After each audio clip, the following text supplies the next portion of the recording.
Teman-teman bisa memperhatikan nggak bahwa kekuatan kita itu sebenarnya ada di bahasa. Bahasa persatuan Indonesia itu. Teman-teman bisa bayangkan berapa banyak sih suku yang ada di Indonesia ini. Dan ada berapa banyak bahasa daerah yang ada di Indonesia ini. Dan semua itu bisa disatukan dengan satu bahasa saja, bahasa Indonesia. Dan teman-teman tahu, negara sebelah itu iri banget dengan bahasa Indonesia. Saya yakin, iri banget. Kenapa? Karena mereka yang negara kecil aja nggak bisa dipersatukan dalam satu bahasa. Mereka harus memaksa-maksa. Yang dimana kita tahu kalau udah namanya maksa-maksa ya hasilnya tidak akan bagus. Jangan kasih kendor.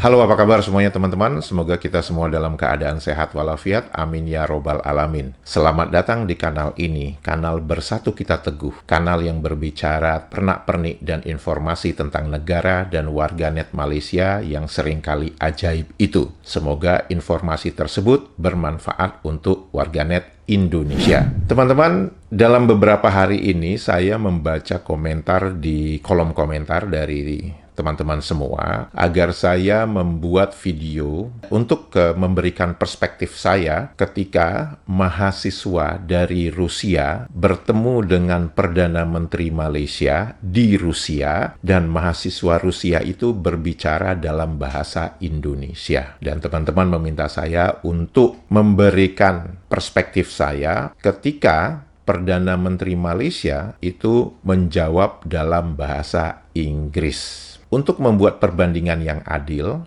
saya juga akan membahas sebuah video di mana salah seorang tentara dari negara Thailand berpangkat Mayor Jenderal bertemu dengan Prabowo Subianto, Presiden Republik Indonesia di Bangkok. Sekarang, mari kita melihat video pertama ketika mahasiswa dari Rusia berbicara dalam bahasa Indonesia kepada Perdana Menteri Malaysia, Anwar Ibrahim. Terima kasih atas kedatangan Anda ke universitas kami.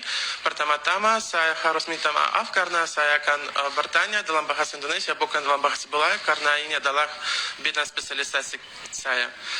Teman-teman dengarkan sendiri bahwa mahasiswa Rusia ini mengatakan dia meminta maaf karena dia menggunakan bahasa Indonesia. Karena itu adalah spesialisasi dia. Oke, terima kasih banyak sekali lagi.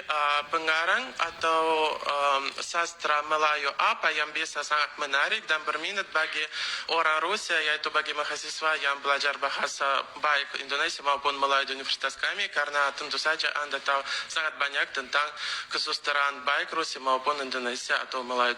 Si mahasiswa Rusia ini bertanya mengenai kesusastraan apa yang bagus untuk dijadikan sebagai bahan pelajaran untuk di Universitas Rusia. Alasan mahasiswa Rusia ini bertanya kepada Anwar Ibrahim karena menurut dari catatan pendidikannya Anwar Ibrahim, beliau ini adalah lulusan dari kesusastraan Melayu. Namun, di dalam video yang sama, tapi saya tidak akan menunjukkan karena akan menjadi panjang obrolan kita. Di dalam video tersebut, Anwar Ibrahim mengatakan bahwa dia bukan lulusan dari kesusastraan Melayu, tapi dia lulusan sosiologi Melayu. Kepada teman-teman silahkan aja dicari latar belakang pendidikan Anwar Ibrahim itu apa. Yang jelas beliau adalah lulusan Universitas Malaya, dan teman-teman bisa mencari sendiri apakah memang betul Anwar Ibrahim ini lulusan sosiologi Melayu atau kesusastraan Melayu. Terima kasih banyak. Yeah.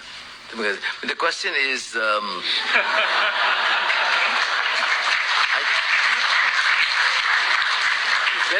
very good bahasa, I tell you. First class, congratulations. Teman-teman bisa mendengar sendiri, respon pertama dari Anwar Ibrahim, dia tidak mengucapkan secara penuh dan jelas kata pertamanya. Yang dia maksud itu adalah terima kasih. Dia hanya mengucapkan terima kasih. Setelah itu, dia langsung, the question is, langsung dalam bahasa Inggris. Kemudian orang bertepuk tangan tuh. Mungkin orang bertepuk tangan bukan apa-apa. Mungkin, loh, dia mahasiswa ini bertanya dalam bahasa Indonesia, kenapa lu jawab dalam bahasa Inggris? Mungkin orang bertepuk tangan tuh maksudnya begitu. Nah, mungkin Anwar Ibrahim itu menyadari, masih dengan menggunakan bahasa Inggris, dia juga berbicara bahwa, oh, it is very good bahasa, I tell you. Ini juga kesalahan yang fatal. Very good bahasa, apa maksudnya very good bahasa? What does it mean of bahasa? Bahasa, it means language. Apakah Anwar Ibrahim ini secara implisit ingin mengatakan bahwa yang dia maksud bahasa itu bisa jadi bahasa Indonesia ataupun bahasa Malaysia? Sebab dari segi perkataan dalam segi bahasa Inggris itu sebuah kesalahan yang fatal. Oh, you speak very good bahasa. Which kind of bahasa are you talking about? Karena kalau kita berbicara bahasa, itu adalah language. Dan kita tahu Anwar Ibrahim ini ketika dia sebelum menjadi Perdana Menteri, bahkan ketika awal-awal dia menjadi Perdana Menteri, dia sering datang ke Indonesia. Dan dia mencoba menggunakan bahasa Indonesia. Teman-teman bisa melihat banyak video, bahkan waktu dia diwawancarai oleh Andi Noya, yang dia mengatakan bahwa Malaysia itu banyak menerima bantuan guru dari Indonesia. Dan di saat itu kita bisa mendengar bagaimana dia berbicara dalam bahasa Indonesia. Dan saya mengerti mengapa Anwar Ibrahim ini tidak mau menggunakan bahasa Malaysia ketika menjawab dari pertanyaan mahasiswa Rusia ini. Karena itu menjadi sesuatu yang yang menjadi tidak proper, tidak wajar.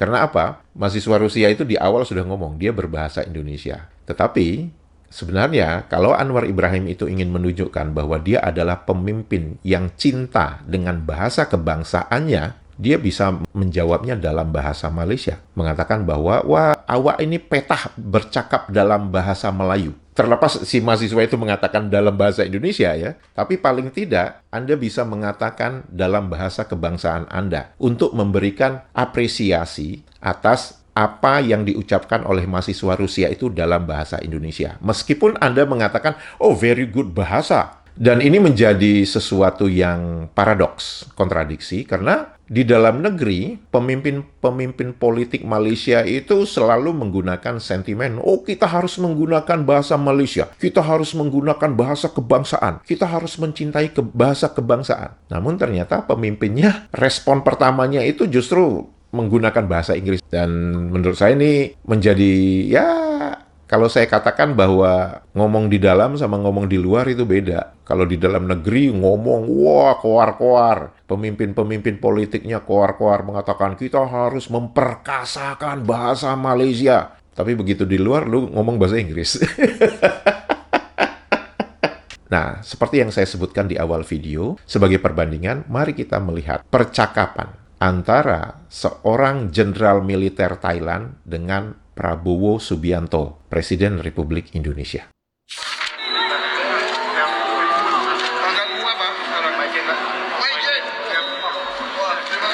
Presiden Prabowo Subianto dikejutkan seorang tentara Thailand berpangkat Mayor Jenderal saat kunjungan pada Senin, 19 Mei 2025 bersama Perdana Menteri Thailand, Paetongtarn Shinawatra. Saat tengah menikmati produk UMKM Thailand, seorang Maijen tentara Thailand menyapa Prabowo dengan bahasa Indonesia. Pangkatmu apa sekarang? Maijen, Pak. Maijen. Wah, terima kasih. Luar biasa. You speak very beautiful Indonesian. Oh ya. Teman-teman bisa mendengar sendiri ya, berapa kali tuh pertukaran kalimat dalam bahasa Indonesia antara Presiden Prabowo Subianto dengan Jenderal Thailand yang berbahasa Indonesia kepada Prabowo Subianto. Dan ini menunjukkan apa? Bahwa rakyat Indonesia sangat mengapresiasi, sangat menghargai ketika ada orang bisa berbicara bahasa Indonesia kepada mereka. Dan pembicaraan itu bukan hanya sekali atau dua kali bolak-balik tanya jawab, tapi itu bisa ngobrol bareng. Saya memperhatikan pola ini untuk di Indonesia itu kelihatan banget ya. Jadi kalau misalkan kita ketemu dengan orang Indonesia di luar negeri dan salah satu dari mereka itu mulai berbicara bahasa Indonesia, maka kita langsung menjawabnya dalam bahasa Indonesia, bukan menjawabnya dalam bahasa Inggris. Dan itu bisa ngobrol panjang. Saya ingat satu peristiwa di mana ketika saya mengunjungi cucu saya di luar negeri sana, di Amerika lebih tepatnya, itu saya ketemu dengan beberapa orang yang berbicara, mulanya itu berbicara bahasa Inggris. Kemudian begitu saya juga menjawab dalam bahasa Inggris, itu waktu itu kita ada pertemuan ya, ada acara ulang tahun. Jadi biasalah kita saling ketemu dengan beberapa grup dengan kelompok orang ngobrol begitu ya. Jadi itu ada grup dari orang Amerikanya, terus ada orang grup dari Indonesia begitu ya. Ada satu orang ini, dia berbicara dalam bahasa Inggris. Fasih, bahasa Inggrisnya fasih.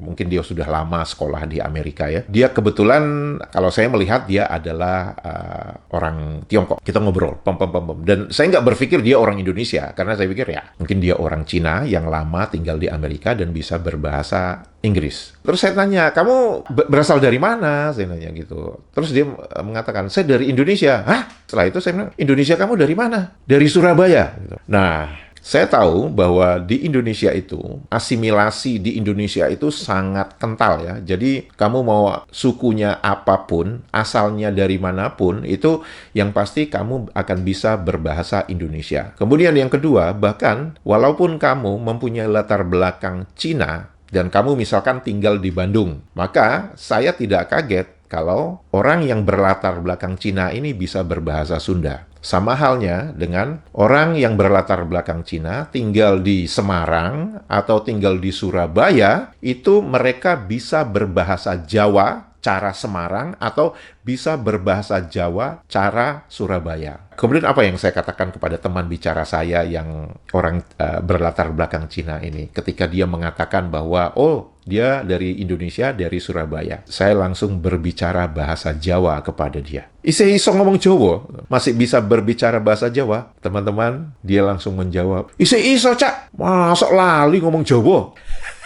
Saya langsung pembicaraan kita itu menjadi lebih cair dan menjadi lebih nyambung, dan kita berbicara itu udah kombinasi bahasa Inggris, bahasa Jawa, bahasa Indonesia. Itu sampai keluar tuh yang istilah-istilah yang sering digunakan di dalam bahasa Jawa Surabaya itu sampai mulai jancuk itu keluar tuh. Nah, itu yang saya katakan teman-teman ya, bahwa dari segi bahasa, ikatan kita itu sangat kuat. Saya sangat berharap bahwa jangan sampai ikatan bahasa yang kita miliki itu menjadi kita lupakan hanya karena kita merasa bangga bisa berbicara dalam bahasa Inggris. Jadi kepada teman-teman, seperti yang kita selalu ungkapkan, bahwa posisi bahasa Indonesia itu jelas. Kita harus menggunakan bahasa Indonesia, melestarikan bahasa daerah, dan mempelajari bahasa asing.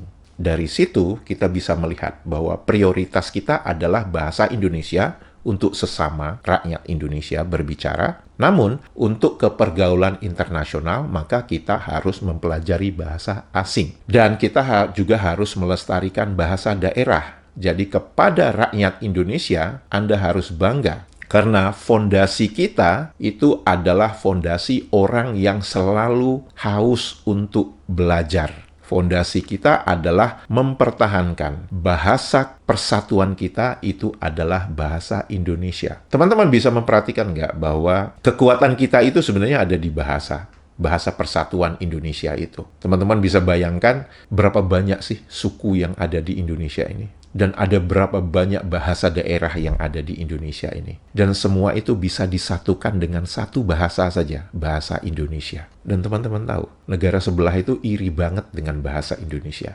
Saya yakin, iri banget. Kenapa? Karena mereka yang negara kecil aja nggak bisa dipersatukan dalam satu bahasa. Mereka harus memaksa-maksa. Yang dimana kita tahu kalau udah namanya maksa-maksa ya hasilnya tidak akan bagus. Jadi kepada warganet Indonesia, tetaplah bangga, tetaplah menuliskan di dalam kolom komentar dalam bahasa Indonesia. Karena itu adalah kekuatan kita. Dan kalau kita dengarkan juga obrolan dari Prabowo Subianto tadi, Presiden Republik Indonesia dengan Mayor Jenderal Tentara Thailand tadi, itu kelihatan banget. Itu suasananya sangat cair. Di mana Presiden Prabowo Subianto langsung menanyakan, kamu belajarnya di mana? Kemudian si Jenderal Thailand ini mengatakan, saya nggak begitu dengar jelas, tapi dia ngomong saya sekolah di sini-sini, terus mungkin dia menyebutkan sebuah nama. Kemudian Presiden Prabowo menjawab, oh iya, dia satu angkatan dengan saya. Artinya apa, teman-teman? Itu interaksi itu menjadi lebih cair, ya, menjadi lebih mengalir dan enak aja ngobrolnya antara dua orang yang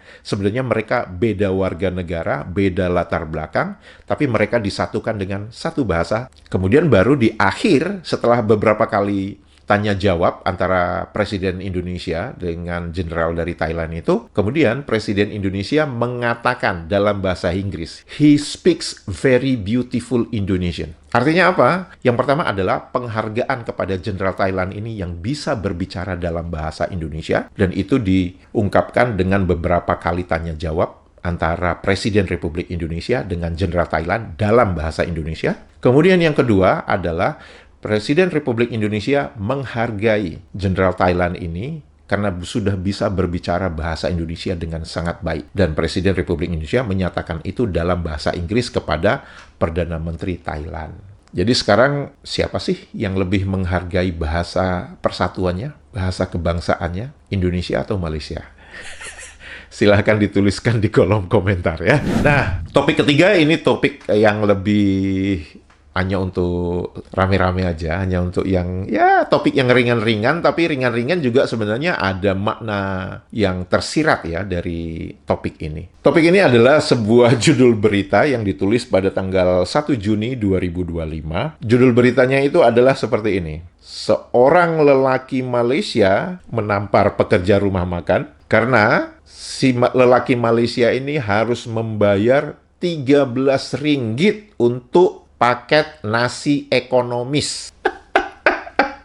Seorang lelaki Malaysia terlihat di dalam CCTV secara terbuka, berating itu menghina pekerja asing untuk harga sebuah nasi ekonomis yang dia merasa itu terlalu mahal. Dan berakhir kepada penyerangan secara fisik kepada pekerja asing itu.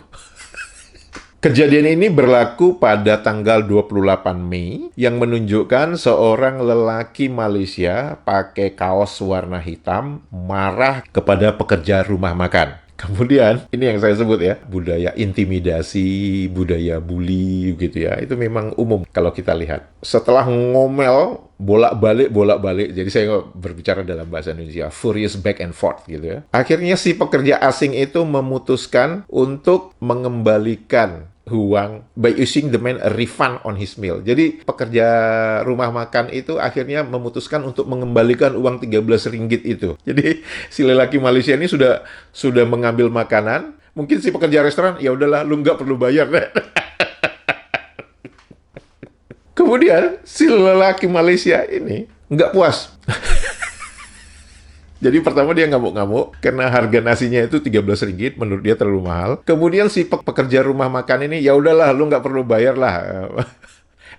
Si lelaki yang ngamuk-ngamuk ini nggak puas. 15 menit setelah itu kembali datang ke rumah makan itu menampar pekerja asing itu. Ini orang memang sakit jiwa ini.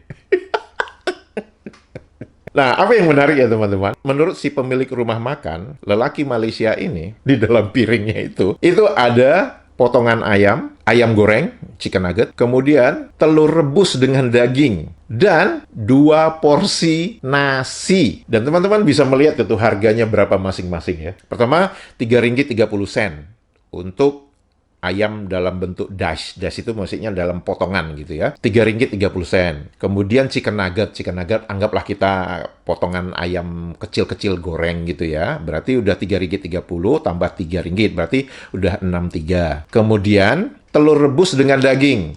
Itu 3 ringgit 30 sen. Jadi sudah berapa? 9 ringgit 60 sen. Ditambah 2 porsi nasi. Wah, ini orang ini memang lapar atau apa ini?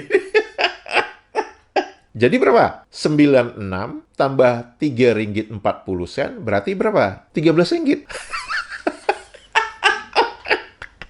Nah, komentar dari beberapa warganet Malaysia itu sangat marah melihat karakter rakyat Malaysia yang menampar pekerja rumah makan ini. Dituliskan apa? Kalau kau tidak sanggup makan di rumah makan, kau pulang ke rumah dan masak aja di rumah untuk 2 atau 3 ringgit aja. Kau bisa makan sebanyak yang kau inginkan dan kau tidak akan membuang makanan seperti itu aja. Tidak perlu memukul orang. Kemudian komentar kedua dari warganet Malaysia, nggak ada yang minta kamu untuk makan di restoran kalau kau tidak sanggup membayarnya. Tanya dulu harganya itu berapa. Dan teman-teman tahu, 2 komentar ini adalah dituliskan dalam bahasa Cina. Artinya apa?